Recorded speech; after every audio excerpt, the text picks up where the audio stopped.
नमस्कार and welcome to मित्र ज्ञान। आज हम डिस्कस करेंगे 5 क्वेश्चंस फॉर यूपीएससी। आज तारीख है 1 नवंबर 2023। तो चलिए वीडियो शुरू करते हैं बिना किसी देरी के। और उससे पहले अगर आपने हमारे चैनल को सब्सक्राइब नहीं किया है तो प्लीज़ सब्सक्राइब टू मित्र ज्ञान। हमारा जो पहला क्वेश्चन है वो कहता है विश्व ऊर्जा आउटलुक 2023 यानी वर्ल्ड एनर्जी आउटलुक 2023 के संदर्भ में निम्नलिखित कथनों पर विचार कीजिए। आपके पास यहाँ पर 3 स्टेटमेंट हैं और आपको बताना है कि इनमें से कितने सही हैं। पहला जो स्टेटमेंट है वो बोलता है ये अंतर्राष्ट्रीय नवीकरणीय ऊर्जा एजेंसी द्वारा द्विवार्षिक रूप से जारी की जाने वाली एक प्रमुख रिपोर्ट है।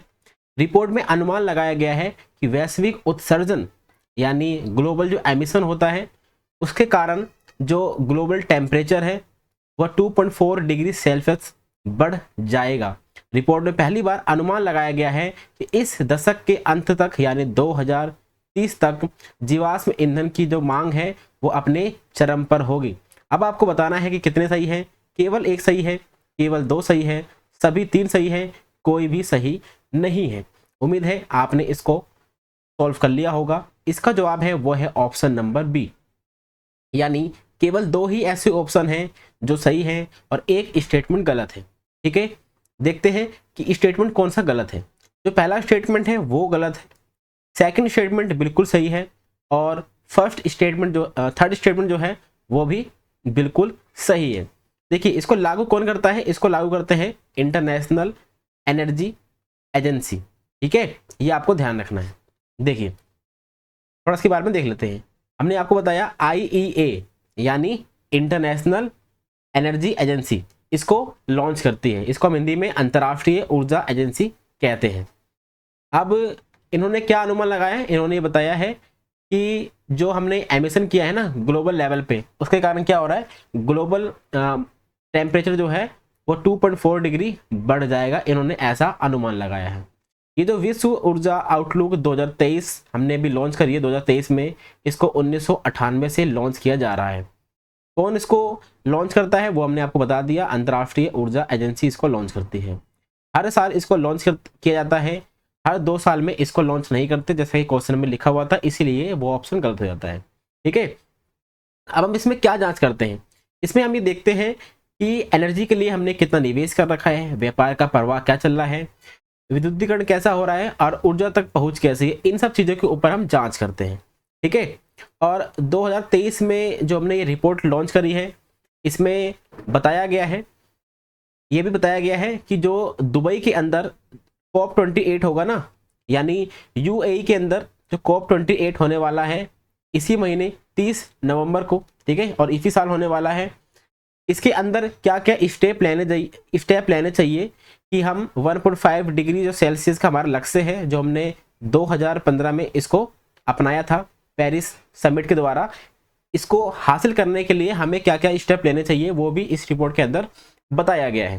ठीक है, अब बात करते हैं, इसमें बता रखा है कि निवेश, विविध ऊर्जा स्रोत और भू राजनीतिक विचारों की तत्काल जो आवश्यकताएं हैं वो क्या क्या हो सकती है।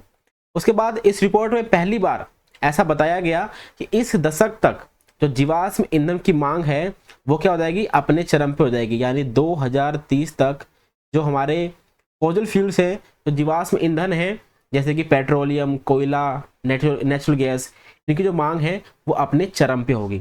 इसीलिए जो सेकंड और थर्ड स्टेटमेंट है वो बिल्कुल सही है एंड फर्स्ट स्टेटमेंट इज गलत। इसीलिए इसका जो ऑप्शन बी है वो इसका सही उत्तर हो जाता है।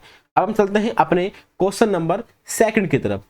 तो क्वेश्चन नंबर सेकंड है वो बात करता है FSSAI के बारे में, जिसको हिंदी में भारतीय खाद्य सुरक्षा और मानक प्राधिकरण कहते हैं और इंग्लिश में food safety and standards authority of India कहते हैं। ये संबंध में आपको निम्नलिखित कथनों पर विचार करना है। फिर से आपके पास यहाँ पर 3 स्टेटमेंट हैं, लेकिन अब आपको बताना है कि कितने गलत हैं। ठीक है, पहला जो स्टेटमेंट वो बोलता है FSSAI खाद्य सुरक्षा और मानक अधिनियम यानी एक्ट 2006 के तहत स्थापित एक स्वायत्त वैधानिक निकाय है। ठीक है, सेकेंड स्टेटमेंट उपभोक्ता मामले, खाद्य और सार्वजनिक वितरण मंत्रालय FSSAI का प्रशासनिक मंत्रालय है। उसके बाद थर्ड स्टेटमेंट है हार्ट अटैक रिवाइंड ठीक है। FSSAI का पहला मास मीडिया अभियान है। इसका उद्देश्य क्या है? इसका उद्देश्य ये है कि जो FSSAI का एक प्रोग्राम चल रहा है कि हमें ट्रांस फैट मुक्त करना है 2022 तक, उस लक्ष्य का समर्थन करना है। ठीक है, किसका? हार्ट अटैक रिवाइंड का। ठीक है, अब आपको बताना है कि इसमें से कितने गलत हैं। आपके ऑप्शन है केवल एक गलत है, केवल दो गलत हैं, सभी तीनों गलत हैं और कोई भी गलत नहीं है। उम्मीद है आपने इसको सॉल्व कर लिया होगा।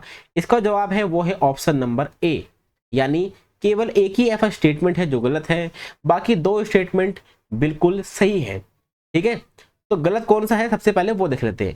देखिए, गलत सेकंड स्टेटमेंट जो है वो गलत है, क्योंकि जो प्रशासनिक मंत्रालय है वो उपभोक्ता मामले, खाद्य और सार्वजनिक वितरण मंत्रालय नहीं है। इसका जो मंत्रालय है वो है स्वास्थ्य एवं परिवार कल्याण मंत्रालय। तो ये जो मंत्रालय है ये FSSAI का प्रशासनिक मंत्रालय है, मिनिस्ट्री है। ठीक है, तो ये आपको ध्यान रखना है।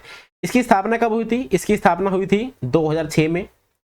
फूड सिक्योरिटी एंड जो स्टैंडर्ड्स एक्ट आया था ना 2006 में, उसके द्वारा इसको स्थापित किया गया था। इसीलिए पहला जो स्टेटमेंट है वो बिल्कुल सही लिखा हुआ है।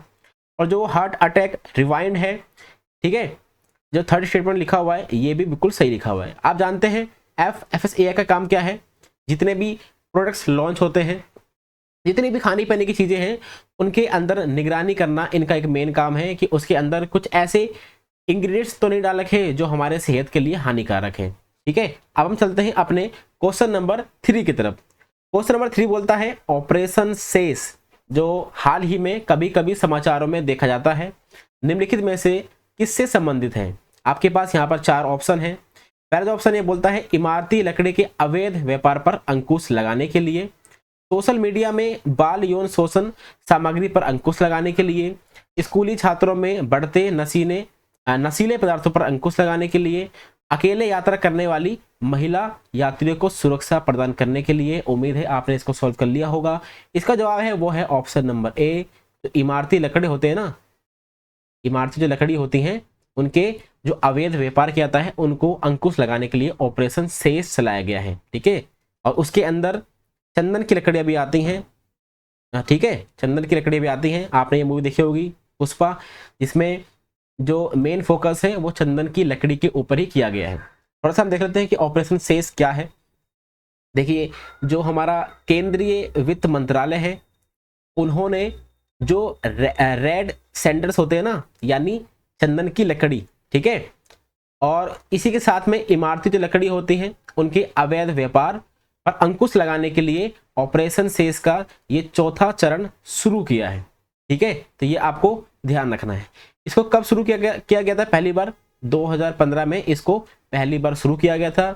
और जो ये चरण चल रहा है ये चल रहा है 4th स्टेज चल रहा है। ठीक है, अब जो ये सेस है ना, जो सेस ऑपरेशन है, यहाँ पर जो सेस नाम है ये नाम कहाँ से लिया गया है? देखिए, कर्नाटक की जो सीमा है उससे एक लगा हुआ है आंध्र प्रदेश। आंध्र प्रदेश में आपको एक जंगल देखने को मिलेगा, उसका नाम है शेष चलम जंगल। जो शेष चलम जंगल है ना, यहाँ पर काफ़ी ज़्यादा मतलब अवैध रूप से ये सारे काम हो रहे थे। ठीक है, इन चंदन की लकड़ियों को अवैध रूप से इनका व्यापार किया जा रहा था, इसीलिए इस जंगल के नाम पर ही इस ऑपरेशन को लागू किया गया है। ठीक है, तो ये आपको ध्यान रखना है। थोड़ा सा इसके बारे में और देख लेते हैं। ठीक है, जो चंदन की लकड़ी होती है जिसको हम इंग्लिश में रेड सैंडलवुड बोलते हैं, ठीक है, ये किस परिवार से आती है? तो ये प्रजाति पटरोकार्पस सेंट लिनस, ये एक परिवार है, इस परिवार से ये बिलोंग करती है। ये भारतीय स्थानिक वृक्ष प्रजाति है जो पूर्वी घाट में एक सीमित भौगोलिक क्षेत्र में आपको देखने को मिलेगी। और जो हमारा आंध्र प्रदेश है, वहाँ के जो विशिष्ट वन है ना, वहाँ के क्षेत्रों के लिए ये एक स्थानिक है। इसको उगाने के लिए या फिर इसका जो पेड़ होता है उसको उगने के लिए एक तो लाल मिट्टी चाहिए, गर्म और शुष्क जलवायु के साथ साथ ये चट्टानी और परतदार जो भूमि होती है वहाँ पर भी इसको उगाया जा सकता है। इसके जो हमने संरक्षण दे रखा है उसके स्टेटस के बारे में थोड़ा देख लीजिए। जो IUCN की रेड लिस्ट होती है उसमें ये लुप्तप्राय है। साइट्स में शेड्यूल 2 में आपको देखने को मिलेगा। और जो वन्यजीव संरक्षण अधिनियम 1972 है उसकी अनुसूची 2 में आपको रेड सैंडलवुड देखने को मिलेगा। ठीक है, उम्मीद है आपने इसके बारे में अच्छे से समझ लिया। अब हम चलते हैं अपने क्वेश्चन नंबर 4 की तरफ। फिर से आपके पास यहाँ पर 3 स्टेटमेंट है, अब आपको बताना है कितने गलत हैं। पहला जो स्टेटमेंट वो बोलता है भारतीय संविधान का अनुच्छेद 29 यानी 29 भाषाई अल्पसंख्यकों के लिए अधिकारों की रक्षा करता है। अनुच्छेद 346 के तहत आधिकारिक संचार में कई भाषाओं का उपयोग किया जा सकता है। और जो अनुच्छेद 351 है, राष्ट्रपति को हिंदी भाषा के विकास के लिए निर्देश जारी करने की शक्ति देता है। अब आपको बताना है कितने गलत है। केवल 1 गलत है, केवल 2 गलत है, सभी 3 गलत है, इनमें से कोई भी गलत नहीं है। उम्मीद है आपने इसको सॉल्व कर लिया होगा। इसका जवाब है वो है ऑप्शन नंबर ए, यानी केवल एक ही ऐसा स्टेटमेंट है जो गलत है। वो गलत कौन सा है? वो है थर्ड स्टेटमेंट, क्योंकि यहाँ पे लिखा हुआ है राष्ट्रपति के पास ये शक्ति है कि वो निर्देश जारी कर सकता है हिंदी भाषा के विकास के लिए। ये गलत लिखा हुआ है, क्योंकि राष्ट्रपति के पास ये शक्ति नहीं है, सेंट्रल गवर्नमेंट के पास ये शक्ति है कि वो नोटिस जारी कर सकते हैं, ठीक है, निर्देश जारी कर सकते हैं कि हिंदी भाषा का विकास किया जाए। इसीलिए जो ये ऑप्शन है ये गलत हो जाता है, ठीक है। जो अनुच्छेद 29 है इसमें आपको पता है जो अल्पसंख्यक होते हैं ना, उनके हितों की रक्षा करने की बात की जाती है। और ऐसा कहा जाता है कि सभी नागरिकों को अपनी जो विशिष्ट भाषा होती है, लिपि होती है और जो संस्कृति होती है उसको संरक्षित करने का अधिकार है, ठीक है। तो ये आपको ध्यान रखना है। ये किस में लिखा हुआ है? आर्टिकल 29 में लिखा हुआ है। जो आर्टिकल 346 है 346, इसमें क्या लिखा हुआ है? जो आधिकारिक संचार होता है ना, उसमें हम कई सारी भाषाओं का उपयोग कर सकते हैं। जब किसी राज्य को दूसरे राज्य से बात करनी है या फिर राज्य को संघ से बात करनी है तो इसी आर्टिकल का यूज किया जाता है।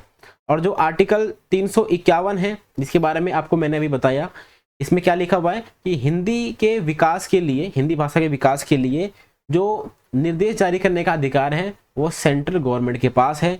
इसीलिए ऊपर के 2 जो ऑप्शन है बिल्कुल सही है और थर्ड ऑप्शन बिल्कुल गलत है। अब हम चलते हैं अपने क्वेश्चन नंबर 5 की तरफ। देखिए जो क्वेश्चन नंबर 5 है वो बोलता है निम्नलिखित में से किस देश को हाल ही में FATF की ग्रे लिस्ट से हटा दिया गया है, ठीक है। FATF के ग्रे लिस्ट से हटा दिया गया है। आपके पास यहाँ पर 4 ऑप्शन है और यहाँ पर आपको बताना है कौन सा आंसर है। तो जो स्टेटमेंट है वो है कैमन द्वीप को हटा दिया गया है, जॉर्डन को हटा दिया गया है, पनामा को हटा दिया गया है, अल्बानिया को हटा दिया गया है और साउथ अफ्रीका को हटा दिया गया है। अब आपको बताना है कि कौन सा ऑप्शन सही है, A, B, C या फिर D। देखिए इसका जवाब है वो है ऑप्शन नंबर A, यानी 1, 2, 3, 4 जो यहाँ पर लिखा हुआ है इनको हटा दिया गया है, ठीक है। जो साउथ अफ्रीका है इसको अभी तक हटाया नहीं गया है, ये आपको ध्यान रखना है।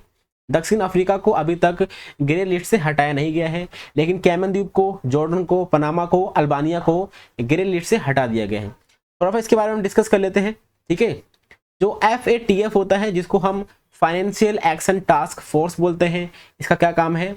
वैश्विक यानी ग्लोबल लेवल पे जो मनी लॉन्ड्रिंग होती है और जो आतंकवाद को वित्त पोषण किया जाता है ना, यानी जो आतंकवाद होता है उसको जो लोग पैसे देते हैं उसकी निगरानी करने के लिए एक प्रकार की ये संस्था है। इसके अंदर आपको 39 सदस्य देखने को मिलेंगे, 39 सदस्य देखने को मिलेंगे। इसकी स्थापना की गई थी 1989 में। इसका जो हेडक्वार्टर है वो आपको पेरिस में देखने को मिलेगा और भारत इसका एक सदस्य है, ठीक है। जो FATF है इसके सारे निर्णय लेने का काम किसका है? वो है प्लेनरी का, FATF प्लेनरी का। ये इसके सारे निर्णय लेती है और हर साल में 3 बार इनकी बैठक होती है और ये कुछ मानक को बताते हैं कि ये मानक है और इसको आपको पालन करना पड़ेगा, देश को पालन करना पड़ेगा। और कुछ FATF होते हैं जो बार बार इन मानकों का, इन मेजर्स का पालन नहीं करते हैं तो उनको ग्रे लिस्ट या फिर काली लिस्ट या फिर ब्लैक लिस्ट बोल सकते हैं, उसमें डाल दिया जाता है। अगर हम ब्लैक लिस्ट की बात करते हैं तो पूरे वर्ल्ड में सिर्फ ऐसे 3 ही देश है जिनको ब्लैक लिस्ट में रखा गया है। एक तो है democratic people's republic of Korea, ठीक है, कोरिया, ईरान और म्यांमार। ये 3 FATF है जिनको ब्लैक लिस्ट में रखा गया है। अगर हम बात करते हैं ग्रे लिस्ट की तो ग्रे लिस्ट के अंदर काफी सारे आपको देश देखने को मिलेंगे। उन्हीं में से ये 4 ऐसे देश है जिनको हटा दिया गया है, जैसे कि कैमन आइलैंड को, जॉर्डन को, पनामा को, अल्बानिया को। ये कुछ ऐसे देश है जिनको अभी तक वहां पे रखा गया है ग्रे लिस्ट में। वो कौन से हैं? Barbados, Bulgaria, south Africa. यहाँ पर आपने देखा क्या लिखा हुआ है, साउथ अफ्रीका, ये आपके ऑप्शन में भी था। फिर है संयुक्त अरब अमीरात, यमन, वियतनाम, सीरिया। ये कुछ ऐसे देश है जिनको ग्रे लिस्ट में अभी तक रखा गया है। और भी देश है, लेकिन ये हमने आपके जो क्वेश्चन है उसके अंदर जो ऑप्शन दिए गए थे उसके हिसाब से यहाँ पर लिख रखा है। तो उम्मीद है आपने आज ये 5 क्वेश्चन सॉल्व कर लिए, आपको समझ में आ गया होगा अच्छे से। अगर आपको ये हमारी वीडियो अच्छी लगी है तो प्लीज़ सब्सक्राइब टू मित्र ज्ञान। Thank you very much for discussion.